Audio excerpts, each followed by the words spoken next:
So hello, everyone, and thank you for joining our River Health and Riparian Resilience webinar. I am your host, Abby Burke, the Western Rivers Program Lead for Audubon Rockies, a regional office of the National Audubon Society. It is my complete privilege to welcome and introduce to you my good friend and our presenter today, Dr. Chris Rasmussen. Glad to be with you today. Thanks, Abby. Thank you, Dr. Rasmussen, for sharing your time and expertise with us today. And for the audience, I would like to share with you a bit about Dr. Rasmussen's deep background with rivers. Growing up with a creek in her backyard, Dr. Chris Rasmussen has long been a fan of all things river. She has made a career out of studying rivers from the perspective of the disciplines of botany and zoology, range management, and fluvial geomorphology, and with extensive experience in GIS, fisheries, and endangered species conservation. As the owner of EcoMainstream Contracting in Durango, Colorado, she has worked with a variety of agencies, conservation organizations, and researchers around the West, classifying and diagnosing river issues and working with community groups toward cooperative solutions. Her current endeavors are to bring people and rivers together with greater understanding and benefit to both. It has been my privilege to work with Dr. Rasmussen on a number of river outreach events. I am sure you will enjoy today's engaging webinar. So let's get right to it since we have lots to present to you today. Chris, can you please advance one slide? Your audio lines have been muted since we have a good number of participants today. We will engage questions after the main presentation of today's webinar, so please use the chat feature on your screen to type your messages or questions directly to me, and you can do this throughout the session. So thanks again for joining, and let's dive in. Dr. Rasmussen, when you are ready, please go ahead with today's presentation. Okay, I say let's get to it. We've got lots of stuff to cover. But yeah, thank you, Abby. It's always such a pleasure to interact and see what we can do for our rivers in the big scene. So, got a flurry of activity here around me today. 3 snowy people, 3 snowy dogs, and about 1.5 feet of new snow. So it's been pretty festive here on the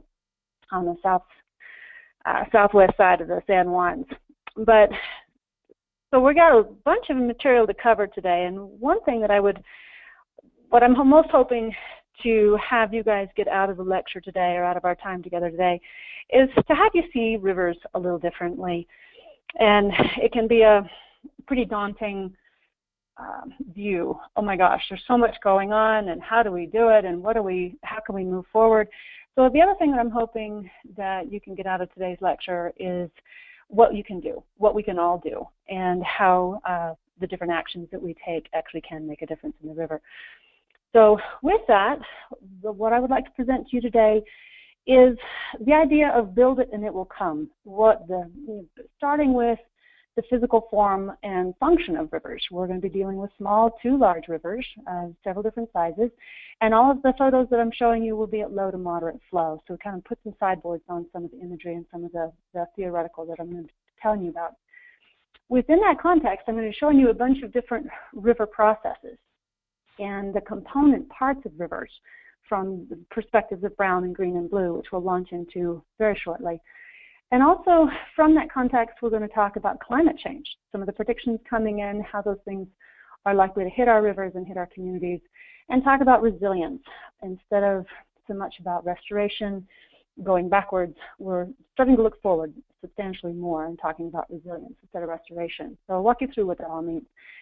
And case studies. I'll walk you through the Dolores, the Animus, and the Yampa with some cool photographs and some case studies on and how things are working there. And then we'll wrap up with some final thoughts and actions. And one of the fun things I get to do today is show off some of my favorite rivers. So physical function, brown, green, and blue. So this is a very different way from traditional teaching or traditional disciplines combining for rivers. Typically, we think of vegetation as the frosting, and I'm going to maintain that it's also part of the cake, or it can be the cake. And so vegetation, water, and sediment are presented here as three co-equal components in a type of a three-way tug of war. So imagine a burly team on each of those individual corners and each pulling. So as one team gets stronger, it pulls more in one direction, and the whole system shifts to be more dominated by that component. And this tug of war is always going on. Somebody might have had an extra dose of Wheaties, somebody might have a cold, and so this fluxes all the time, this tug of war. So it's always changing, day to day, week to week, month to month, and even year to year. So at the poles, we have a more simple system, and this isn't to say a bad system, because some of them are just that way. Others started out more diverse and are getting more simple. The center, those that have all three in play, are generally more diverse. But the interplay, that tug of war, is what creates our channels. It's what creates our floodplains and those habitats for fish and wildlife that we so dearly enjoy. So let me walk you through the different actors, the different players, and I'm going to anthropomorphize a little bit and give these guys agendas because it's fun and I like it. So vegetation, I'm pretty partial to the green stuff myself.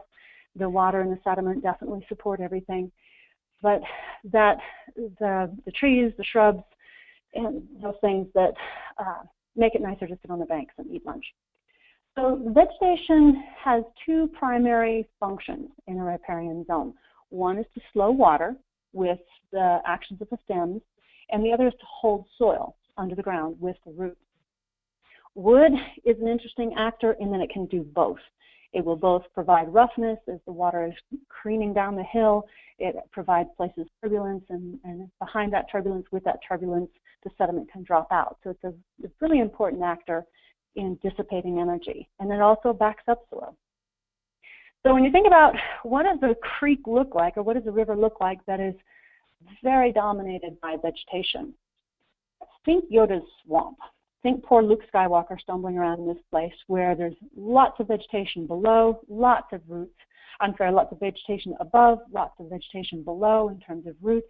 Really no channel. It's just seepy water. The whole thing is soggy, but very little, if any, sediment moving through because the vegetation is very much in control.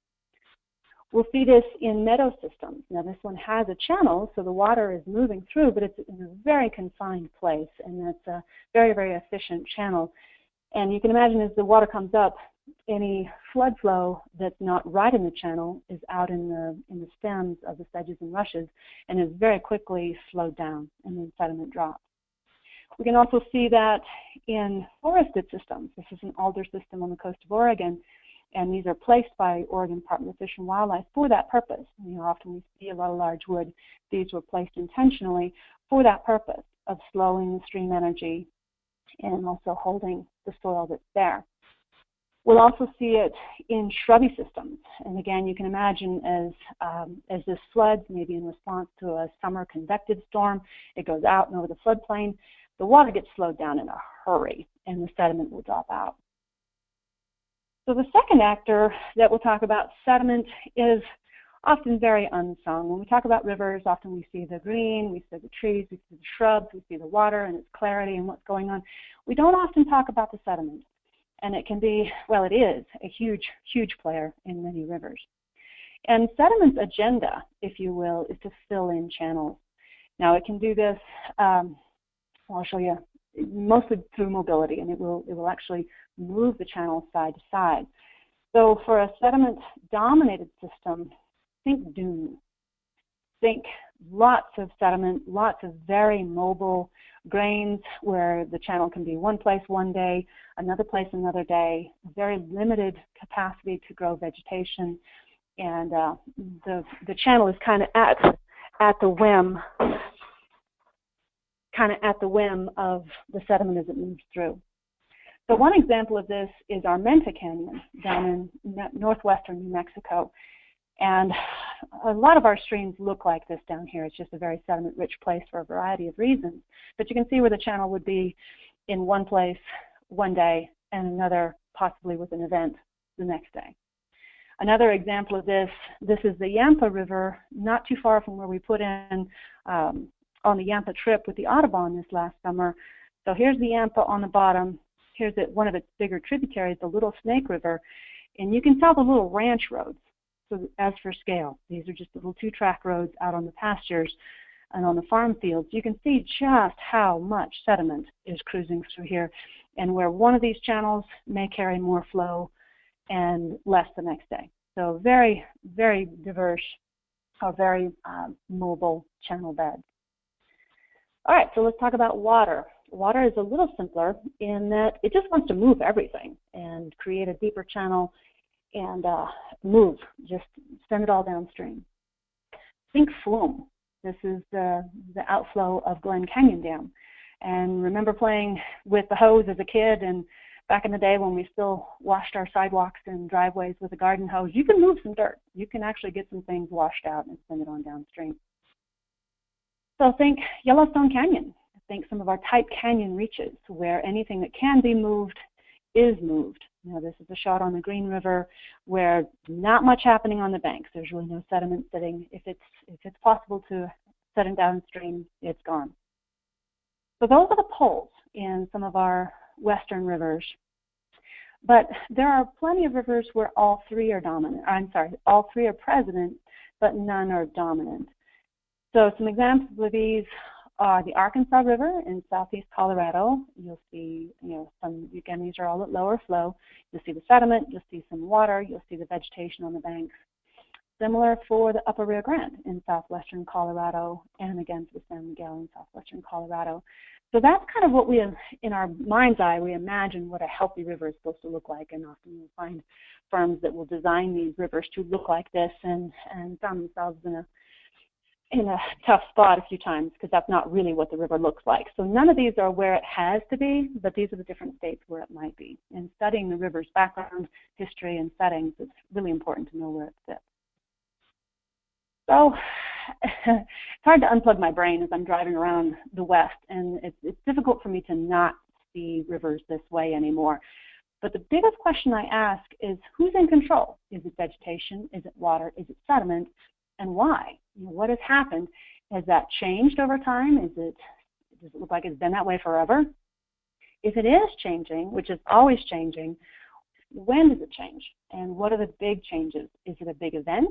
Is it just summer, or just spring snowmelt, and then we've dropped into low water season?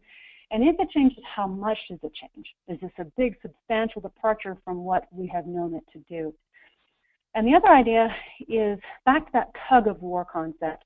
I think of these as pulses, where you've got one team and they on the tug of war and they pull really hard.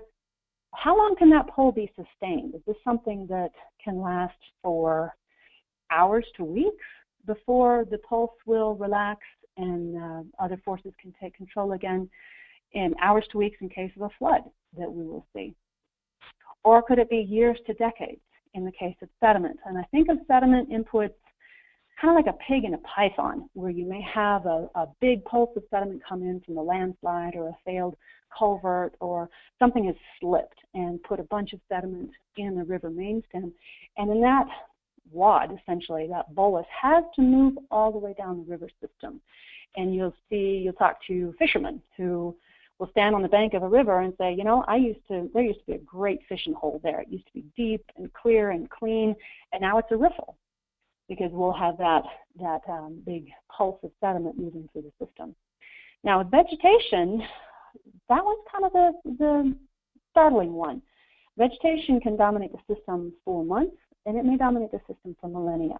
Think about floodplains and how the vegetation will cooperate with the sediment, and it will build these wonderful deep floodplains that we like to farm and build our cities on.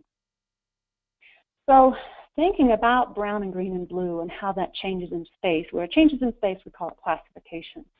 Now this is a tributary to Reagan Lake up in the Rio Grande headwaters, and I was delighted to stumble on it because it shows how things can change in a pretty short amount of time. So this bottom part is muddy, and you can imagine this little trickle of a channel coming through. It could be here today, it could be over here tomorrow. There's really nothing to make it deeper and more substantial in terms of a defined channel.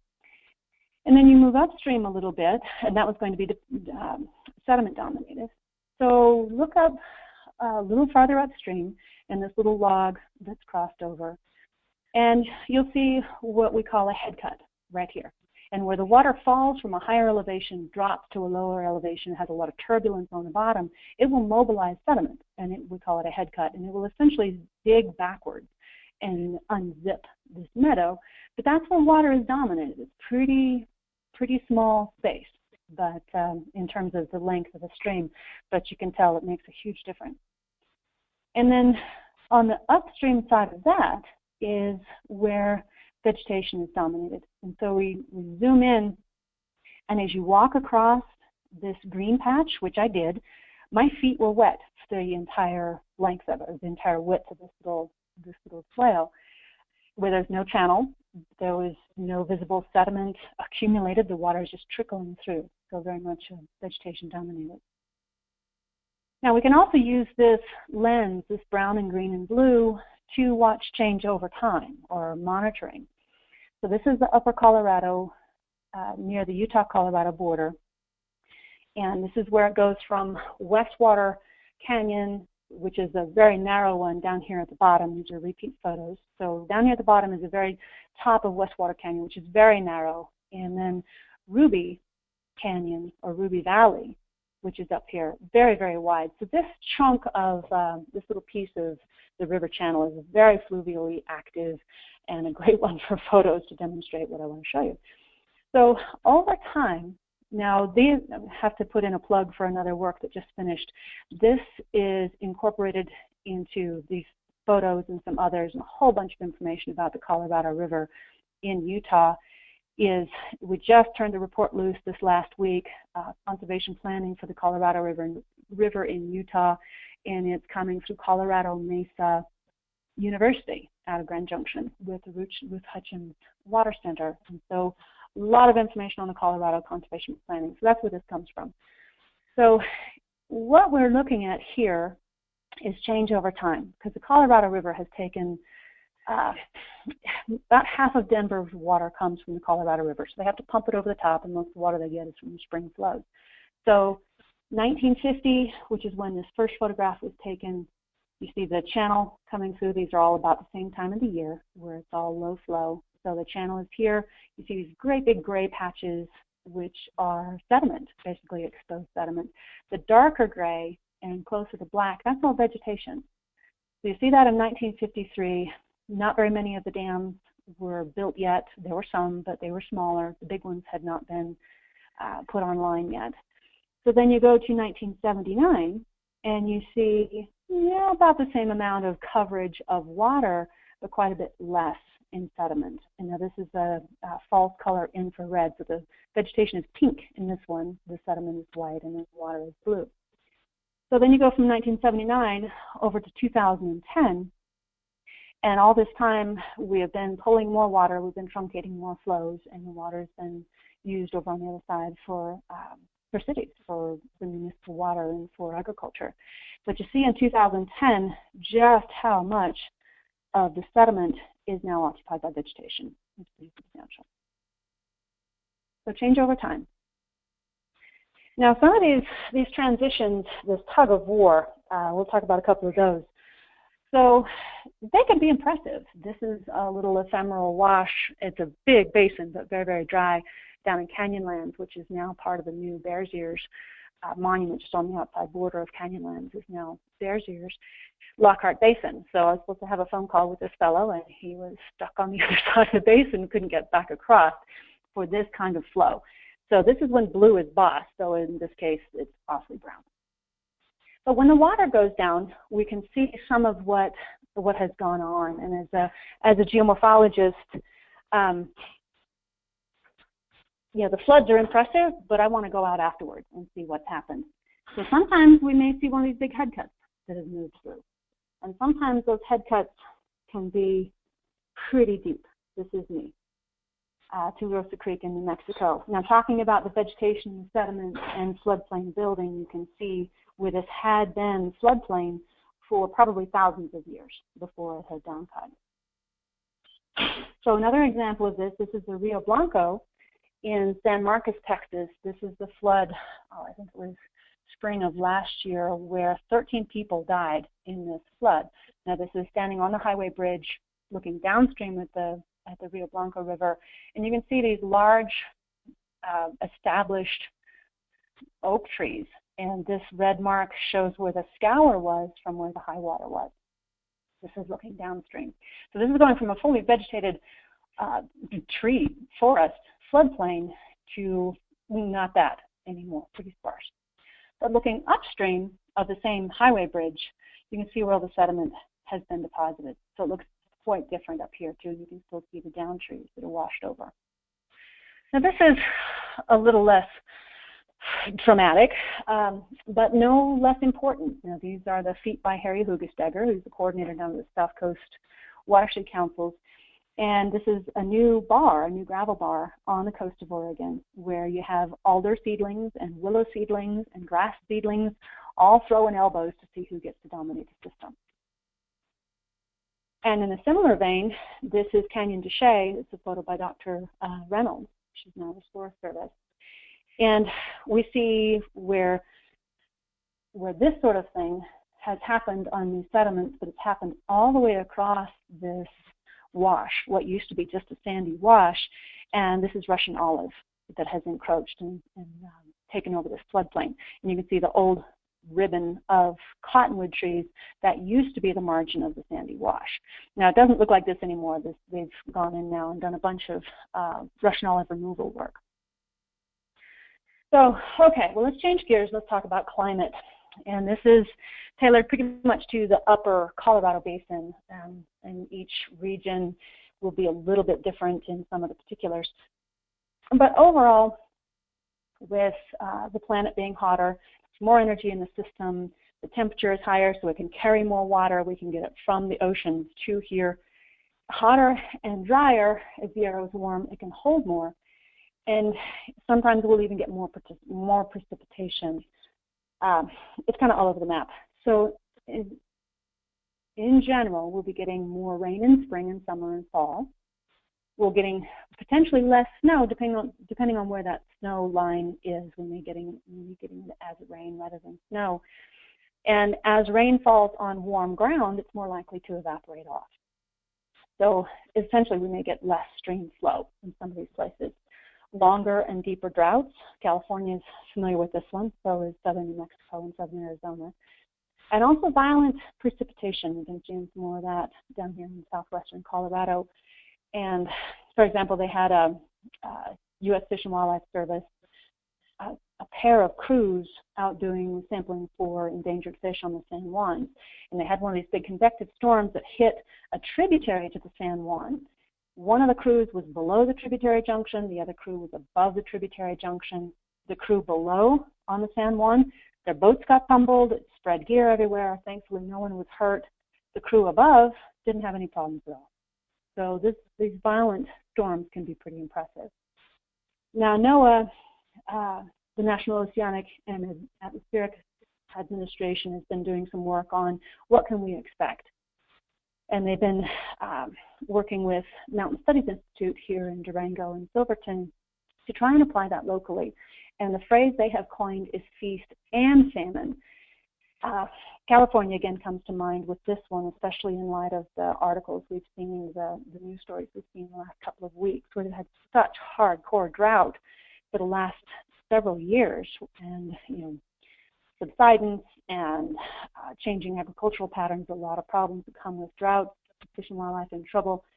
And then they get a ton of water within about 2.5 months. And these last storms have been pretty hard. But what this is all pointing to is this feast and famine. And the phrase that I learned a couple of years ago, the term is non-stationarity, where essentially we're driving forward looking in the rearview mirror. So we've taken measurements of our stream flows and taken behavior of our watersheds, what's typical, what's normal, and we've assumed that what they have been doing is what they're going to be doing. Now, one example of this is when you buy a house and you go to get your mortgage. The mortgage is underwritten by a group. The underwriters want to know, is your house in a 100-year floodplain? So that 100-year floodplain is pretty critical on just how much it's going to cost month to month to live in their house. Those 100-year floodplain maps come from historical records of what that river has done, or what that creek has done, or what that wetland has done. Now, in the St. Vrain here a few years ago, which is up by Boulder, Colorado, they had a pretty crazy flood event. And in the post-mortem, after they went out after the flood and they mapped how high it got, the St. Vrain peaked at 5 times the 100-year floodplain. So that's pretty tough on flood curves, and how do we underwrite this loan? So these types of events, we're seeing more and more of them. The Rio Blanco, the photos I showed you a few minutes ago, they had not seen it come up that fast. They had not seen it get that high. And 13 people lost their lives. The California drought, again, we just keep seeing headline after headline of this pretty radical behavior in our stream system. So this is the depressing section of the presentation, so hang with me, guys. The other thing we're seeing is larger and hotter forest fires, and we've been seeing that for probably a decade or more now. You hear phrases like, I've never seen that kind of fire behavior. We've not had fires at this time of year before. That's real. And now this photo is from Wolf Creek Pass, just up here out of Durango, out of Pagosa Springs. And this is bug kill, beetle kill, that has been coming in, and it's definitely on the move. So the tree diseases and the predators, they're seeing quite a lot of this with drought stress also in California. But when you have milder winters, you start the spring with a larger bug population than you would have otherwise if you'd had a deep cold to kill some of those insects. If there's a group of species that is really excited about climate change, it's going to be the weeds. And they love ground disturbance. They can hang on through drought. They enjoy wet years because they can really explode their numbers. They love new scoured areas and new stream deposits.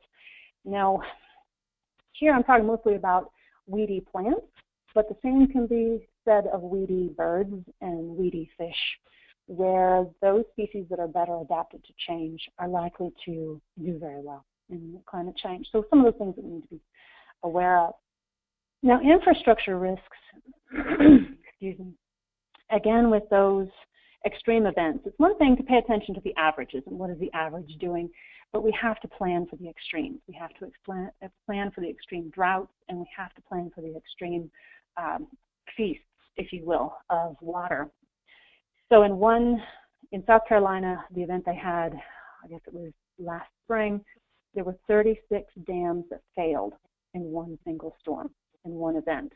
So these are the sorts of things. We have a lot of aging infrastructure, a lot of bridges, dams, culverts, roads that were put in the 40s, 50s, 60s.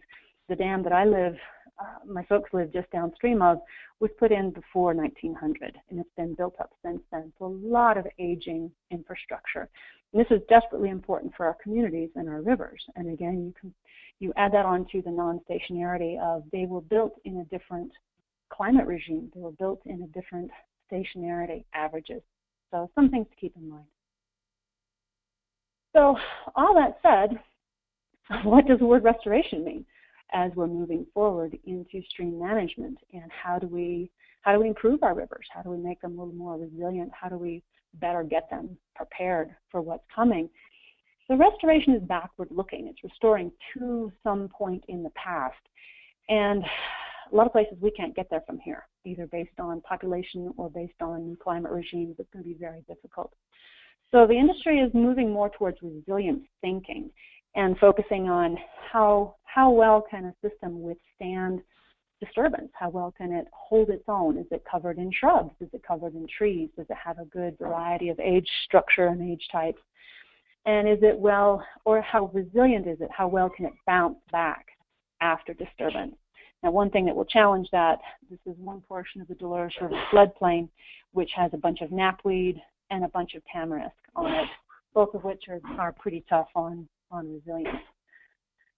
So what can we do to increase resilience and to increase resistance?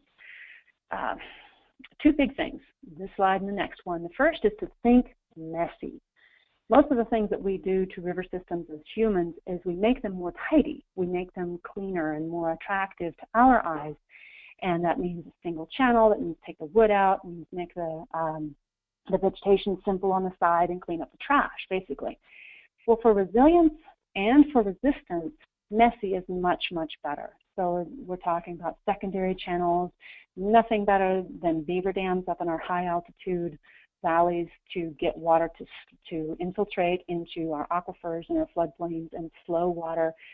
And also channel boundaries. You can see in this photo, this is on the west fork of the Dolores, where it's pretty narrow up here, and then it gets much wider here, and then it goes narrow again. So every time the channel changes from narrow to wide or shallow to deep, it expends energy. And so those sorts of things all help with resistance. And also thinking about grain size. Do we have cobbles and gravels and some places where sand can fall out? Do we have large wood of various sizes and various ages? So you can see in this photo where we have sticks that are, they've been in the water for a while. They've been in the creek for a while, and they're pretty much stripped to their branches. But here's a brand new one here that has fallen in. You can even see the root wad that's still intact where it's just fallen into the stream. So a lot of conversation in the Pacific Northwest about large wood, a little less so here in Colorado, but it's no less important in terms of resilience and resistance and helping these systems get through disturbance.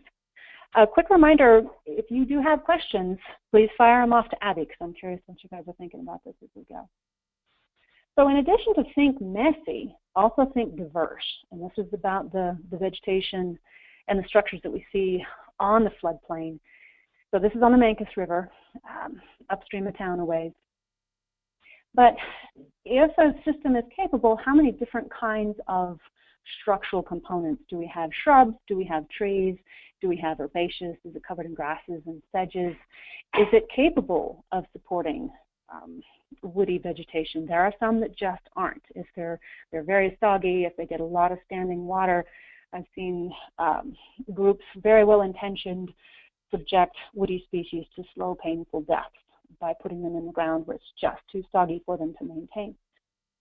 But also, not just what kinds of vegetation, but age classes. Because if you see a consistent progression of age classes, then it means the processes that are allowing them to get started are consistent over time. So you'll see seedlings and young trees and middle-aged trees and old trees and, very importantly, dead trees.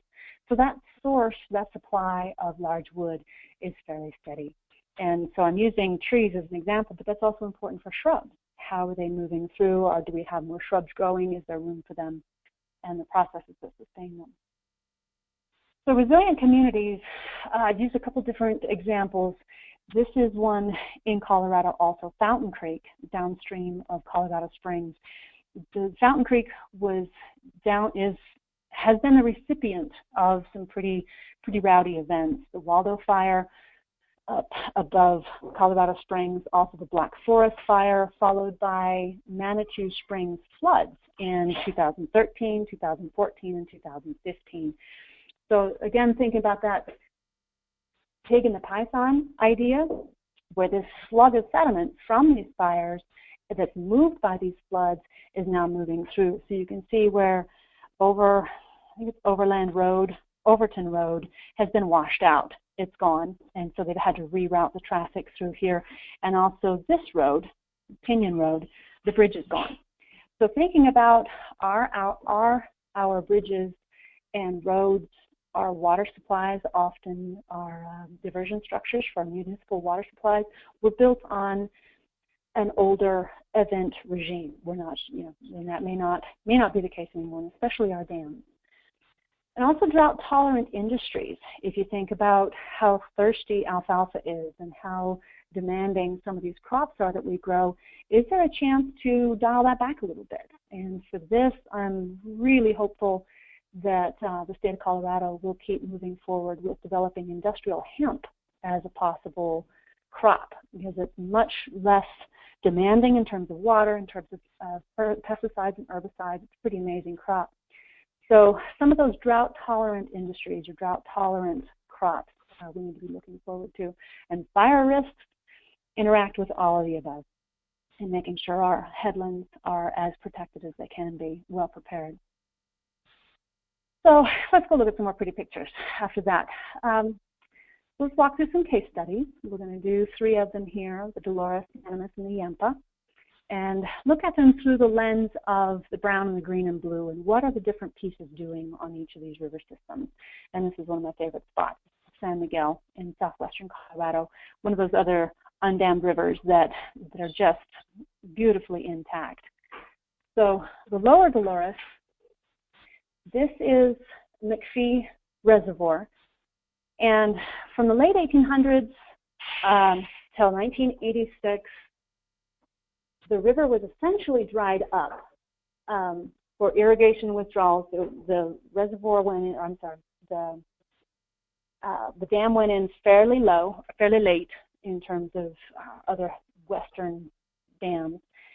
So essentially dry from the 1880s until the dam was put in. Now the dam is there.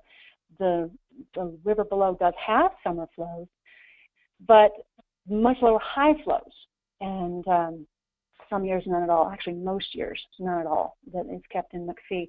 Now, irrigation water from the Dolores, typically water will go out of the channel, be routed through the working fields, and go back into the same river it came from. That's not the case in the Dolores. The water actually goes up and over through Cortez and to the San Juan River, just south of us, by McElmore Creek, which is now perennial, which is kind of neat for McElmore Creek, but a little tough on some of the other fish in the Dolores.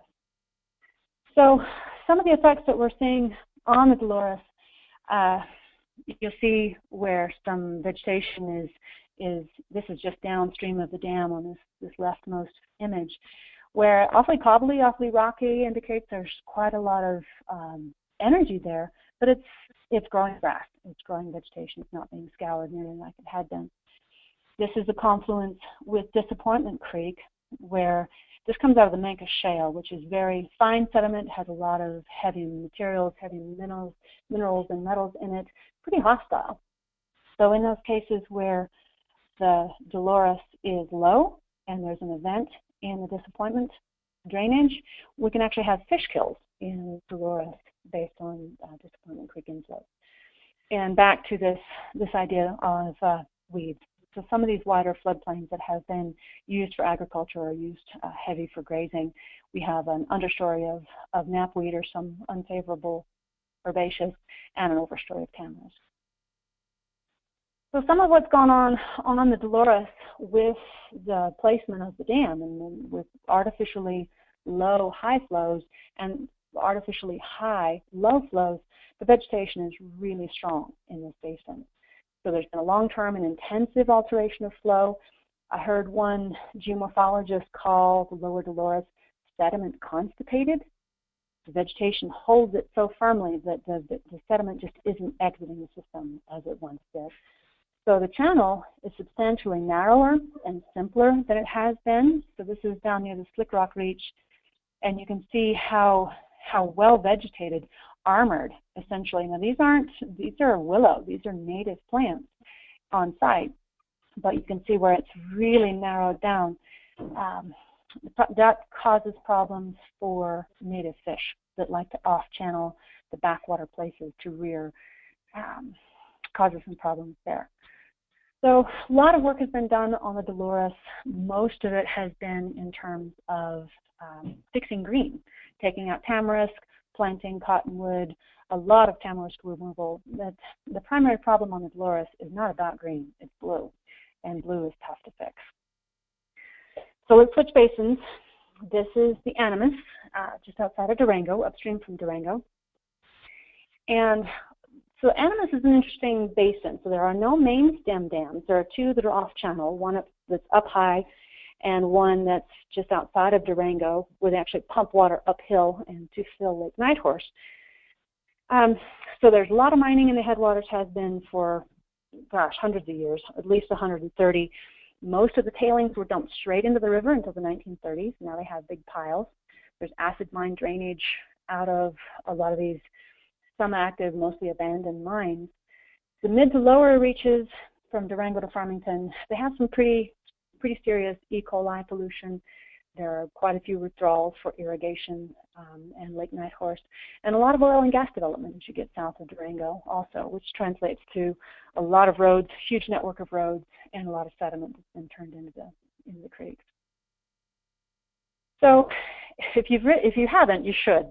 The narrow gauge railroad out of Durango is an amazing ride, and a lot of it parallels the Animas. It's really fun to be able to see the canyon from that perspective.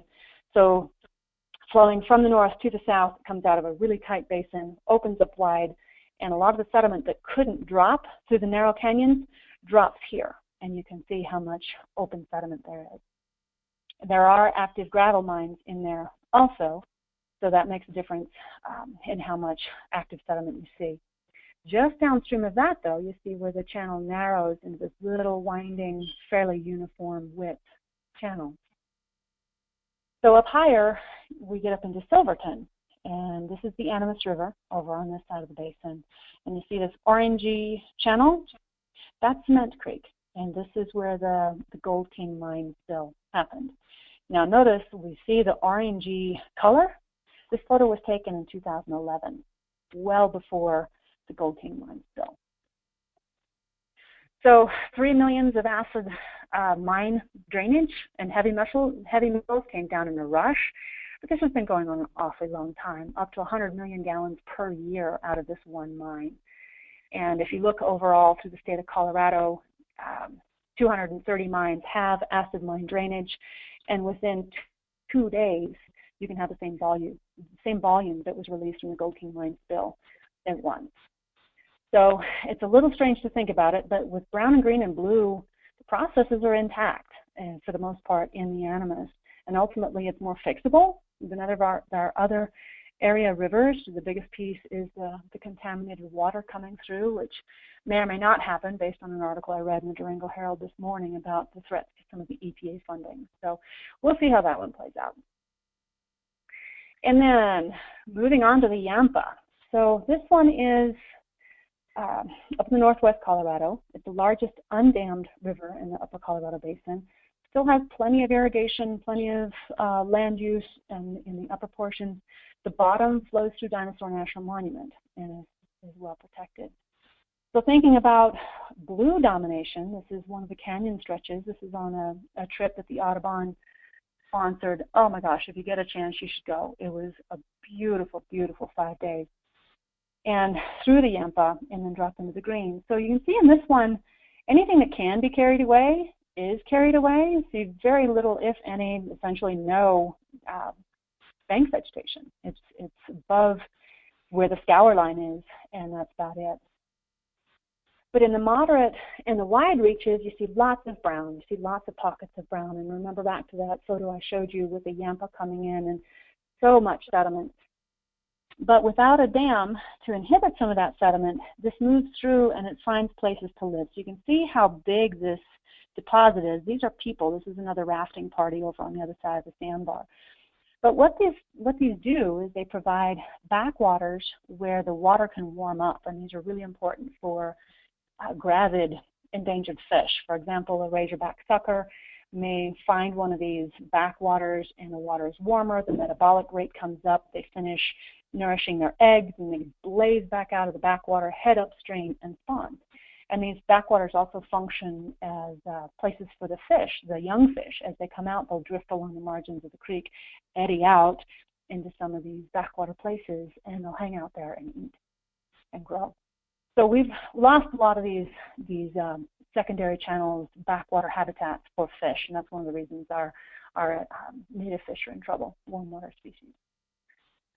So on these wide valleys, we have bird habitats and lots of floodplains with green. And notice here we've got the bank of older cottonwoods, and we have a bank of younger cottonwoods. So that age class is very much here, and we still see the brown, we still see the backwaters in those different places here. But in these wider reaches, we have places for the floodplains to show. So this is an amazing spot. This is the confluence with the green in Echo Canyon, Echo Park. And so you can see the color. The Green River comes out of the bottom of Flaming Gorge. It's very clear. The sediment is backed up in Flaming Gorge Reservoir. It's very cold. If you hang your foot off one side of the raft and then on the other side with the other river, a really stark difference between the temperature in the Yampa and the temperature in the Green. So there's the not quite mixing yet in the confluence. So some of the things we see here, the Yampa is still carrying a ton of sediment. And you can see as the sediment fills one channel, the channel moves over. The water moves over and starts cutting a bank. So we see that process here, which is healthy. That's one of the things streams do, just hopefully not in an excessive amount. And if it's happening too much, look upstream, see what's going on with your sediment supply. So new seedlings coming in, new groupings starting to grow, new groves. And we also see secondary channels back here in the back where the fish can get out of the main part of the fast water. We see younger trees, not the youngest, these are more saplings and well-established grove. Whoops. And then we also see even older trees back in the back. So that age class distribution that's so important. Pretty neat spot, lots of stuff going on. So final thoughts as we kind of wrap things up. How do we leave more room for rivers? How do we give them room to maneuver and take some of the pressure off of them? There's some pretty big trends, some pretty big things going on right now. Climate change is happening now. We see a lot more extreme events. We're seeing rising temperatures. Human change is happening now. We see a hardening in water use and a hardening in protection of water rights. We're seeing more intense push for more impoundments on the Yampa and the Poudre. Now I'm going to deflect that question and some of that to Abby, where she's very, very involved in what's going on across the state for some of these different structures, these infrastructure projects, where they are in status. And we're very likely to see more floods, more droughts, and more water withdrawals as our cities get bigger, as our uses change. More of this is coming. We're very likely to see forest fires. In fact, all this is not a matter of if, it's a matter of when we see these pieces and how well are we prepared for them. So in that, we need to, rivers are going to do what they do, and they've always handled these sorts of events. They're the bottom of the funnel, and my gosh, they catch everything. We just need to make sure that they have the structures and the pieces in place so that they can heal and they can be resilient. So we need to be looking to our natural flow levels. Can we mimic what was natural before human use? Can we eyeball our sediment supplies? Are they stable? Are we looking at big sediment piles in some places or culverts that are likely to fail and our large wood in our channels? So one of my goals for today was to help you guys see rivers differently and to see them as a sum of their parts and how these different components are impacted by our different activities. If we dewater a stream, we pull the water out from under the green stuff as well. It's hard on the fish, but it's also hard on the vegetation. If we build without stormwater runoff, then we can have really hard flushing flows and we can damage the vegetation that way. So understanding how a river functions, we can see how when we do things differently, what impacts are helping our rivers. So our food supply, is it as local as possible? And that's helpful in a few ways. It helps our communities and it also takes some pressure off the climate system. Is our energy as renewable as possible? None of this is rocket science. We just have to have a political will to do it. And as a big question is our community. Are our communities prepared for climate change? There's a great presentation coming up next with Abby with her webinar series on some of the statewide projects, statewide opportunities for some planning for our rivers. And voting for our rivers. Now, we just had one vote go by, and it's going to be a couple more years before we can run another one. But there's lots of ways to vote. You can vote with your attention. You can vote with your time, and very importantly, you can vote with your dollars. Industry is paying attention to what people are doing in terms of our food supply, industrial food, whether we're going more to renewable energy. Believe me, they're paying attention. And also, how can we speak up for our rivers? Now, this needs to happen at the national level, which is looking like it's going to be more difficult for the foreseeable future, or for at least a chunk of time. But boy, there's some great opportunities at the state level for state level protection and planning for rivers. And not that the national is not worthy; it absolutely is. But the state level is rocking. So Also support local river efforts. Now I have kind of a mixed emotion about this. Sometimes it feels like applying Band-Aids, but if we're out there working with kids, Boy Scouts, Girl Scouts, elementary school kids, or even middle-aged people, if we can help people fall in love with their rivers, then they're more likely to protect them. And that is more important now than ever. So supporting those local river efforts is huge. And again, the Western Rivers Action Network and Abby's group is very much into that. And I'll hold that they are well-positioned and well-prepared to do a lot with our local river efforts and our state-level efforts. So here for National Audubon.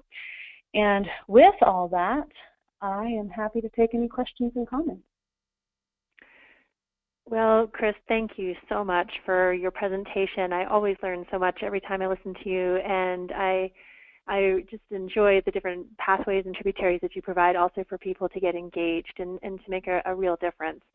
And I have to absolutely underscore the one, once folks fall in love with their rivers, they're more invested in protection and their health and resilience going forward. So, so that's just wonderful thoughts. I have had several questions come in, and let's see if we have time to get to them all. One of the first questions comes from Joanne, and the question is, are the feds and state agencies changing reclamation requirements for mining or gravel extraction, changing to focus more on resilience results than they have in the past? Ooh, that is a very, very good question, and I'm afraid that's out of my realm. Abby, do you know? No, I'm actually not. I do really appreciate the questions that stir future conversations. And so as far as I'm aware, at least across the state of Colorado, there is more of a push towards resilience, but the question mark is what does that look like in a management plan going forward? Mm-hmm. So we're still getting there, would be my pulse on that. And, Chris, let me lob in some other questions. I'm going to kind of roll a couple of them together. I've had lots of different questions come about river resilience, and that's certainly something that is near and dear to my heart in policy as well as in on-the-ground management. And lots of the questions kind of hinge around, do you see a greater role in human maintenance or management of resilience for rivers now and into the future? Human management of resilience. I believe so. And what's interesting is we talk about how restoration is difficult because we don't have an endpoint. Resilience can be kind of fuzzy, but if we at least head that direction towards what would be restoration, then that's helpful. And what I'll usually tell folks is if it was a machine that caused the disruption, often it's going to be a machine that has to undo the disruption. I'm thinking of levees, highways in the middle of floodplains, some of these other pieces. Now, maintenance of resilient systems, I think that's going to be important in terms of weeds. And, that's why I say the management of vegetation is sometimes, like in the case of Dolores, that isn't the primary problem, but management of vegetation, i.e. tamarisk, and replacing it with different species, that is one way that we're managing for resilience, because we need seed sources. We need sources on site, and we need those age classes, and we need that diversity on site. So that's one way that I can see that, yeah, we're going to have to be involved in building resilience and in maintaining resilience. Mm-hmm.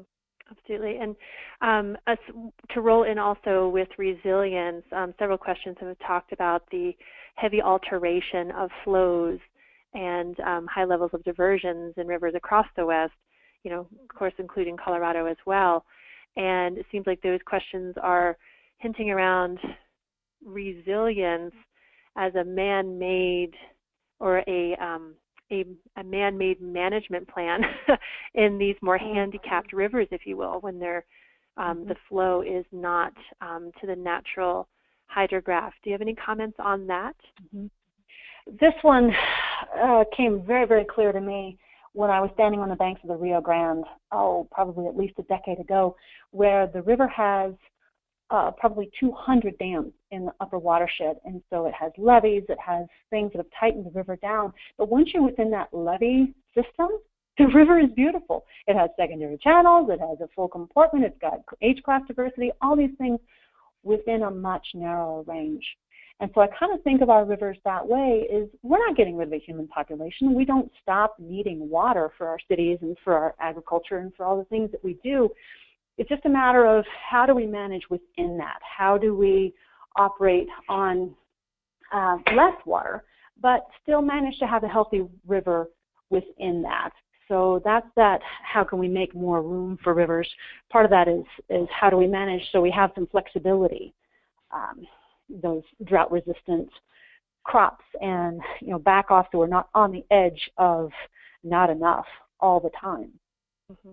That's right. That's right. And thank you for that. Another question that's very close to this, and I'm happy to pop in a little bit here, is a question from Tuli, and she asked, is the state of Colorado a positive player in river and stream restoration, or is there some resistance? And what I'd like to start with that, and Chris, feel free to jump in as well, that with the water plan development that was approved in 2015, that water plan, our inaugural water plan for Colorado, has some of the strongest stream ecology language that has made it into policy. Within looking at new projects, trans-basin diversions and the like, there is a requirement to incorporate environmental resilience with these projects. That is something that is new. And just literally the other day, the director of the Water Conservation Board also at Water Congress was asked how many miles of rivers need in-stream flow rights across Colorado. And I'm paraphrasing here, but the Director Eklund, responded that they all do. And so there's certainly a tug of war about water usage and water rights, but when we really step back and we understand that we are all connected by rivers, and especially benefit from healthy flowing rivers, not only the wildlife populations that depend upon these rivers, but we do as well. Our agriculture, our businesses, our livelihoods, our quality of life does as well.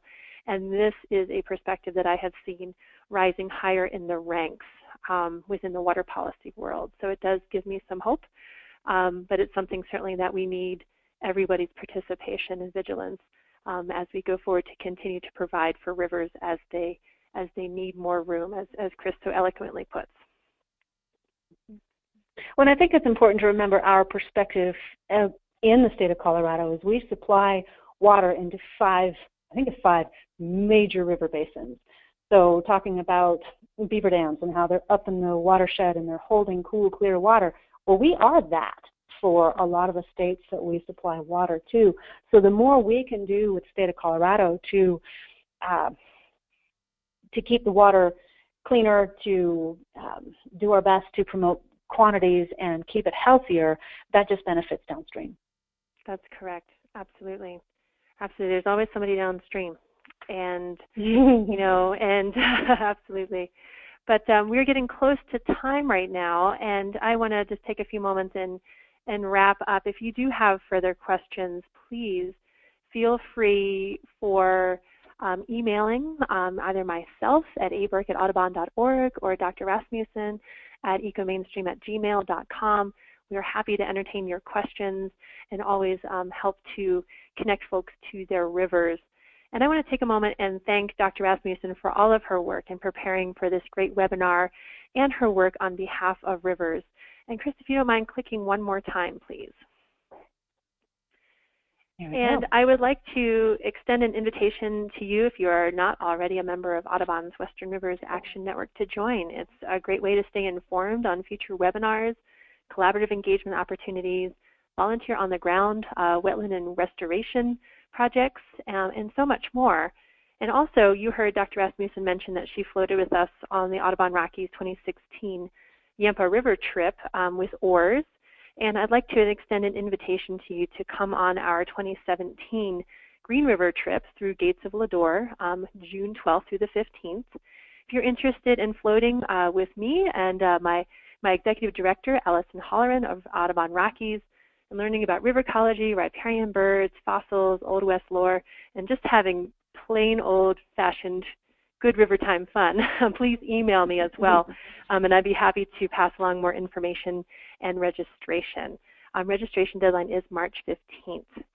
And next up, our webinar series in March will be about a new river health framework assessment tool that has been developed through Colorado State University and applied to developing stream management plans in Colorado.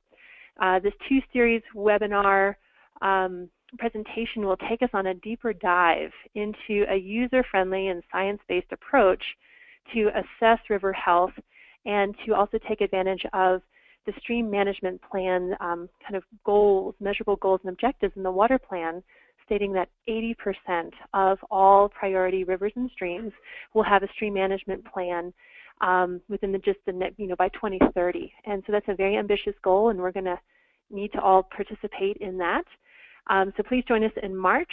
And lastly, thank you for sharing your lunch hour with us. Dr. Rasmussen and I hope you found today's information useful, and as always, there's much more to come. We hope you join us again soon, and have a great rest of your day. And Chris, thank you again. Thank you all. It's been a fun time.